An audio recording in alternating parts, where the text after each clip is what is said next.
नमस्कार बंधुगण आज वीडियो रे मुझे किसी किचन टिप्स एंड ट्रिक्स नहीं आसी जोटा कि सब गृहिणी मान जाना निहाती आवश्यक। वीडियो आरंभ करने पूर्व आपको अनुरोध वीडियो को गोटे लाइक कर दिंतु और शेष जाए देखूँ भल लगे निहाती सब्सक्राइब करदे। तो नंबर 1 चाउमिन तैयारी करने समय चाउमिन सीझी सारा पर ठंडा पानी रे तुरंत पकई दिंतु। यह द्वारा चाउमिन परस्पर लगालगी हो न था गोटा गोटा होता है। नंबर 2 रोषे घरे जदि अधिक पिंपुड़ी थाए तेबे आपण काकुड़ीर प्रयोग करें। प्रथमे काकुड़ीर चोपा को छड़ाई रखंतु। जोठारे पिंपुड़ी अच्छी से किसी काकुड़ी चोपा रखंतु। देखिए सेठारु पिंपुड़ी आउ रहिबे नाही। नंबर 3 जदि गुड़ अधिक घोला बिंधा होउथाए तेबे हल्का उषुम पानी रे गुड़ को बुड़ाई रखंतु।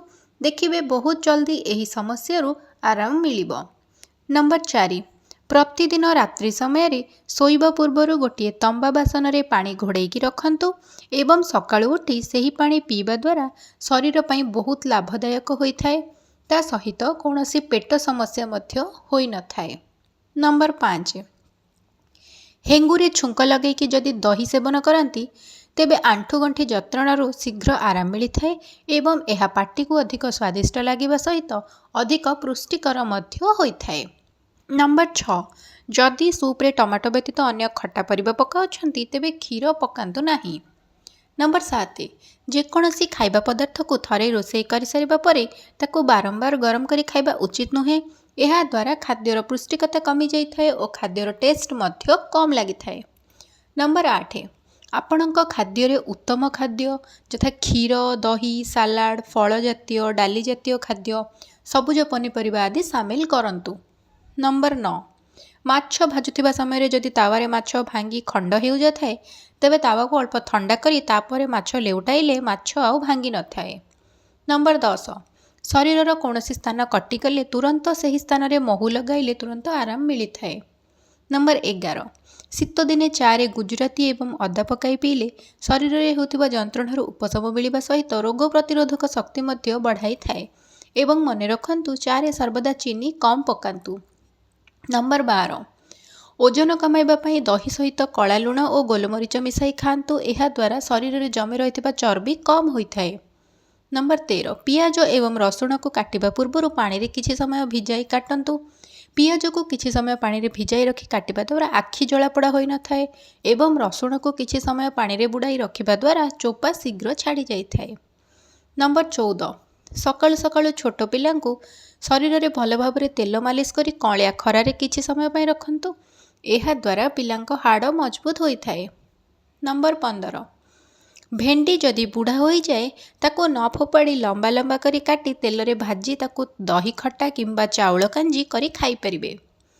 नंबर 16 सकाळर जलखिया खाइबा हेउची आपणकर सुस्थ रहिबार परिचय। सेथिपई सकाळर जलखिया खाइबा केबे भी भूलंतु नाही। भल प्रोटीन युक्त खाद्य खांतु एवं सकाळर खाद्य अधिक परिमाणर खांतु। नंबर 17 सबु बेले चेष्टा करंतु आपणक फ्रिज रे कम रु कम जिनस रखिबा पई। पुराना अट्टा एवं तरकारी आदिर सेवन आंठु गंठी जंत्रणा को आमंत्रण करिथाए। नंबर 18 देसी पनीपरिबा शरीर पई बहुत फायदा होइथाए। आपण सर्वदा चेष्टा करंतु आपणकर बाड़ीर किछि पनीपरिबा खाइबा पई। नंबर 19 जହାର चुट्टी अधिक छिंडु थाए बा उपुडु थाए सेमानक शरीर रे तांबी तत्व कम जोगु एपरि घटी थाए। तेणु चेष्टा करंतु तंबा पात्र रे पानी रखी पीवा पई। यह द्वारा बहुत फायदा मिलता है।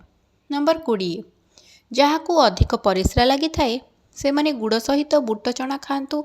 बहुत कम दिन भितर एथिरु आराम मिलता है। नंबर 21 पियाज रस को कान रे पकई तुलारे भल भाव में सफा करबा परे 2 ड्रप सोरिष तेल पकेबा द्वारा कान को भल भाव में शुणा जाई थाए।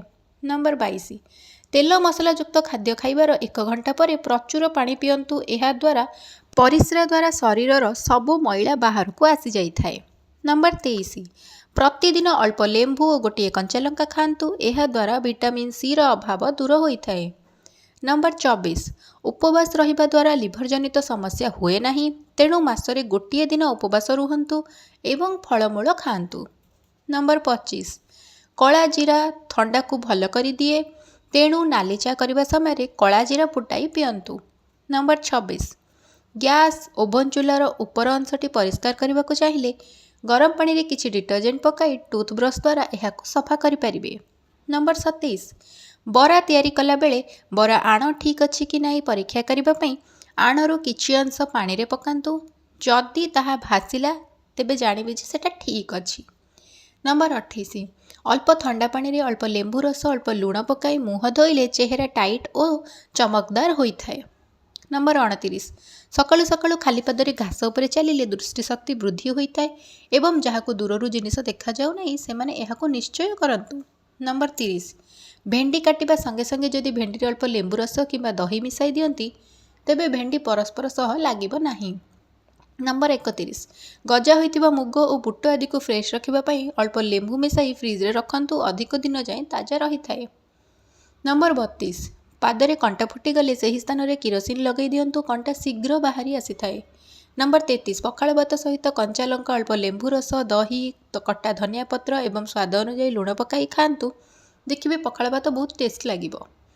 ନମ୍ବର 34 ମସୁର ଡାଲିରେ ଅଧିକ ପ୍ରୋଟିନ୍ ରହିଥାଏ। ଏହି ଡାଲିରେ ପାଖାପାଖି 18 ଭାଗ ପ୍ରୋଟିନ୍ ରହିଥାଏ, ତେଣୁ ନିରାମିଷ ଲୋକମାନେ ମସୁର ଡାଲି ନିହାତି ଭାବେ ସେବନ କରନ୍ତୁ।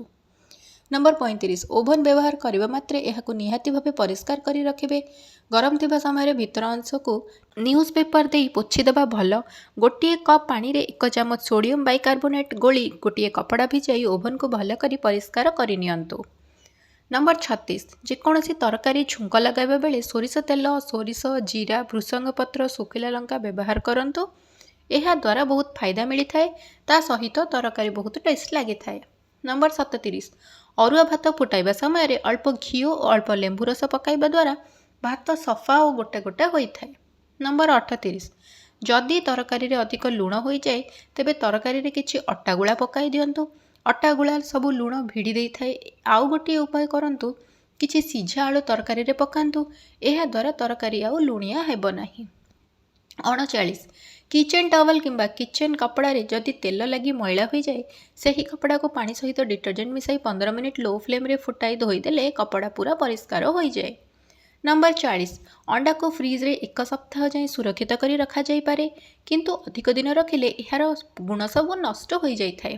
ନମ୍ବର 41 ମସଲା ଗୁଣ୍ଡ ବର୍ଷା ଦିନେ ଖରାପ ହୋଇଯାଏ, ଏହିସବୁ ନଷ୍ଟ ନ ହେବା ପାଇଁ ଆପଣ କାଚ ଜାର୍ କିମ୍ବା କାଚ ପାତ୍ର ବ୍ୟବହାର କରନ୍ତୁ। ନମ୍ବର 42 ହରଡ଼ ଡାଲି କିମ୍ବା ଯେକୌଣସି ଡାଲି ଶୀଘ୍ର ସିଝିବା ପାଇଁ ସିଝୁଥିବା ଡାଲିରେ ଅଳ୍ପ ଘିଅ ଏବଂ ଅଳ୍ପ ଚିନି ମିଶାଇ ଦିଅନ୍ତୁ, ଏହା ଦ୍ୱାରା ଡାଲି ଶୀଘ୍ର ସିଝିଯିବ। ନମ୍ବର 43 ରୋଷେଇ କରିବା ସମୟରେ ହାତ ଯଦି ପୋଡ଼ିଯାଏ ତେବେ ଜଳିଯାଇଥିବା ସ୍ଥାନରେ ଆଳୁ ରସ ଲଗାଇ ଦିଅନ୍ତୁ, ଏହା ଦ୍ୱାରା ଶୀଘ୍ର ଆରାମ ମିଳିଥାଏ।